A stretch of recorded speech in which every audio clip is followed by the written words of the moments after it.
सदगुरु जोगी भी एकदम से समझेंगे कि गुरु को भगवान से बड़ा, भगवान के बराबर या भगवान ही क्यों कहा गया।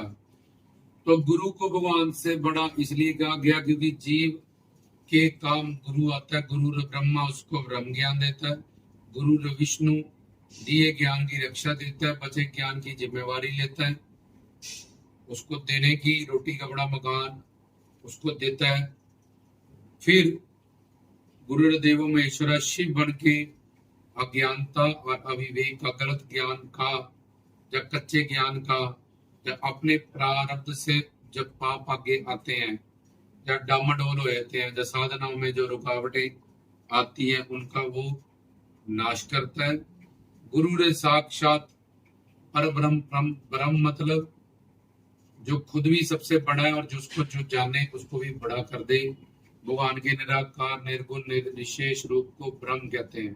तो उनमें ज्योत उसी अल्लाह ताला खुदा भगवान ईश्वर प्रभु की है, वो साक्षात पर ब्रह्म अवतारी है जो अवतार धारण करके जिसके चरणों में अगर हम बोले भगवान की शरण में जाना है, समर्पण करना है, तो भगवान हमें मिलेगा नहीं, कोई अवतार नहीं मिलेगा, तो गुरु हमें मिलेगा। तो वो हमारे सामने है, वो साक्षात पर ब्रह्म है। उनके चरणों की शरणागति ही भगवान की शरणागति है। किसी आराधित इष्ट देव जो काल माया से परे हैं, जैसे कि विष्णु जी, शंकर जी, कृष्ण जी, आदि शक्ति, तो उनकी शरणागति ही भगवान की शरणागति होती है। तो जीव का जो स्वार्थ और परमार्थ वो गुरु से सिद्ध होगा, इसलिए गुरु को भगवान से बड़ा कहा गया। जैसे एक बेटी को कलावती गुणवती माँ बाप बनाते हैं और एक दिन कोई लड़का आता है उसको शादी करके ले जाता है, ऐसे ही जब तन मन धन बिल्कुल शुद्ध हो जाएगा, दिव्य हो जाएगा, तब कोई अवतार जब तक भगवान हमारे सामने आएंगे, उससे पहले नहीं। पर ये सारा काम कौन करे, तो ये सारा काम हमारे जीवन में गुरु करता है। और चोला छोड़ने के बाद, मरने के बाद हमें अगर हमारा जीवन सफल हो जाए तो गुरु के लोक में ही, उसके चरणों में ही वास मिलता है। तो इन सब कारणों से गुरु भगवान से बड़ा है अपने स्वार्थ और परमार्थ की दृष्टि से। गुरु भगवान के बराबर क्यों है? क्योंकि गुरु के अंदर परमात्मा ही महात्मा की ज्योत में है। और गुरु के पास जैसे नर नारी हैं, उनके पास क्या है? पहले तो कर्म इंद्रिय है, ज्ञान इंद्रिय है, उसके बाद मन, बुद्धि, आत्मा, माया और परमात्मा। लेकिन गुरु के पास, संत के पास, पूर्ण गुरुओं के पास परमात्मा महात्मा बन गए हैं। उसके बाद जहाँ पे माया संसारियों के पास, उनके पास योग माया शक्ति है, वो कर्म योगी है। इस माया को अपने अधीन रखते हैं। माया उनको छू भी नहीं सकती है क्योंकि उनमें ज्योत है, सच्चिदानंद है। वो उनके पास शक्ति है, शिव शक्ति, सत्य शक्ति से अजर अमर अविनाशी है। वो अवतार लेके आए हैं कृपा करुणा के लिए, दुनिया को उतारने के लिए। चित शक्ति से वो ब्रह्म ज्ञानी है और आनंद शक्ति से सच्चे प्रेमी है, जो हमें 84 लाख से निकालना चाहते हैं।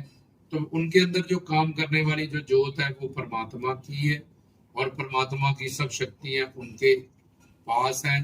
दो काम जो वो नहीं करते हैं वो किसी जीव के काम आने वाले नहीं है। सृष्टि की रचना करना, पालन करना, रक्षा करना, एक ये सबके कर्म नोट करना, उसका प्रारब्ध बनाना, भोग करवाना, ये किसी भी संसारी जीव के ये काम आने वाले। बाकी सचित आनंद ये मेन शक्ति है भगवान की, इसके नीचे भी सारी शक्तियां काम करती हैं। तो गुरु के पास भी ये शक्ति है और गुरु के अंदर ही वही परमात्मा जो पशु जोनी, पक्षी जोनी, मिश्र जोनी, नर योनि में अवतार लेते हैं, वो महात्मा परमात्मा, वो महात्मा जोनी में भी अवतार लेता है। तो अब उसके पास ज्योत, फिर उसके बाद योग माया, उसके बाद करुणा कृपा है, उसके पास दया, मन, बुद्धि और उसका खुद का धारण किया गया शरीर। इसलिए उसका शरीर भी पवित्र पावन होता है। तो वो भी पूजनीय होता है। उनके चरणों से सिर झुकाने से, उनके शब्द स्पर्श रूप रस सुगंध के रस से हमारे पाप नष्ट होते हैं, क्योंकि उन पार्थिव और अलौकिक दिव्य अद्भुत शरीरों से उन्होंने जगत का वो कल्याण कर रहे हैं और योग माया से उन्होंने उसको धारण किया गया। तो इसलिए उनके ज्योत परमात्मा की है, गुरु भगवान के बराबर है। गुरु भगवान ही क्यों है? क्योंकि गुरु के अंदर ऐसा नजर आ रहा है कि ये गुरु कर रहे हैं, भक्त कर रहे हैं, संत कर रहे हैं, पर जो करे सो मेरा नाम करे वो वे कबीर कबीर। जैसे कोई एक ड्राइवर है, गाड़ी चला रहा है, तो इधर उधर मोड़ रहा है गाड़ी गलत, तो उसने बोल दिया मालिक ने कि तू भाई पीछे बैठ, मैं खुद गाड़ी चलाऊंगा। ऐसे ही गुरु अगर तो वो अवतारी है, तो पहले ही उसमें भगवान सब कुछ कर रहे हैं। जब वो पूर्ण शरणागत हो गया किसी सिद्ध गुरु के, तो अब माया चलेगी उसके अंदर, काल माया और ये काम क्रोध लोभ अहंकार सब, तो उसके अंदर परमात्मा की, आत्मा में परमात्मा, परमात्मा में आत्मा, तो उसके अंदर परमात्मा अब प्रकट हो। पहले वो शिष्य था, पर अब वो भी गुरु हो चुका है पूर्ण शरणागति के बाद। जहाँ तो अनादि मुक्त गुरु है कोई अवतारी, जस उसकी शरणागति से साधना मुक्त, कोई पहले माया के अधीन था 84 लाख में भटकने वाला, लेकिन वो माया अतीत हो गया, उसके पास शिव शक्ति आ गई।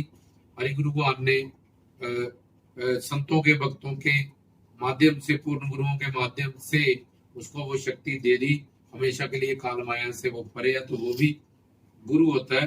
तो उनके अंदर अब काम उन्होंने जो करना था कर दिया, पूर्ण शरणागति मन बुद्धि की अपने गुरु के चरणों में, तो उनके अंदर जो करने वाला वो आप शिव पिता परमात्मा है। देखने में ऐसा था कि ये गुरु कार्य कर रहे हैं, भक्त संत कार्य कर रहे हैं। संत के कार्य आप खलोया भी कहते हैं, जो करे सो मेरा राम करे वो वे कबीर कबीर कहते हैं कबीर साहब। तो ऐसे उनके अंदर जो ड्राइवर है, सब कुछ करने वाला वो परमात्मा ही है। और पहला के बड़े क्यों है बता दिया, गुरु बराबर क्यों है, क्योंकि शक्तियां बराबर है, और तीसरे में भगवान ही काम कर रहा है। इसलिए ये गुरु भगवान से बड़ा कैसे, गुरु भगवान ही है कैसे, भगवान गुरु के बराबर कैसे, ये तीनों बातें समझाई गई। जय हो।